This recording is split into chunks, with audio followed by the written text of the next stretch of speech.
I'll show or I'll demonstrate, going back to that topic, that you can't necessarily conflate the civilization with the economy. In Egypt, when the Fatimid Caliphate was taken over by the Ayyubids, and this is in Egypt, this is like 13th century, or sorry, 12th century, Nile River, hugely productive economic zone, breadbasket of the Mediterranean going back to ancient times.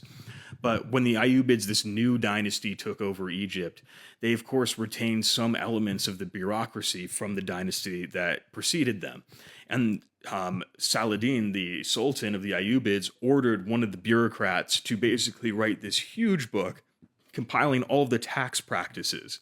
Like, basically, here's how you tax the Nile River, up and down, huge, expansive zone. And this book was a behemoth of a text because they didn't have a standardized taxation system and not even standardized measurements across the Nile River. Everything was determined based on tribal agreements and with different groups or town elders in this region. This is how we measure the farmland, and this is the agreement about how we pay taxes to the state, and so on and so forth. Basically, the whole point of it was, as you read between the lines, the way that they had taxed the Nile River hadn't changed since the time of the pharaohs. When the pharaohs ruled it, they did it one way, and this is even mentioned in the source. But they taxed it the same way. When the Greeks took it over, they taxed it the same way. When the Romans took over, they taxed it the same way. When the Islamic caliphates took over, they taxed it the same way, etc., etc., etc.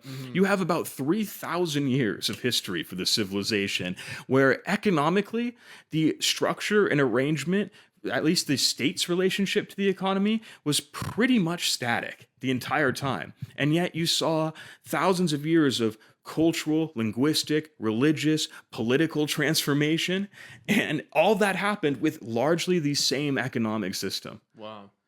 That's a good bit of evidence, or a good case, you could say, to show that like civilization itself isn't just the economy. It isn't just economic progress or economic change.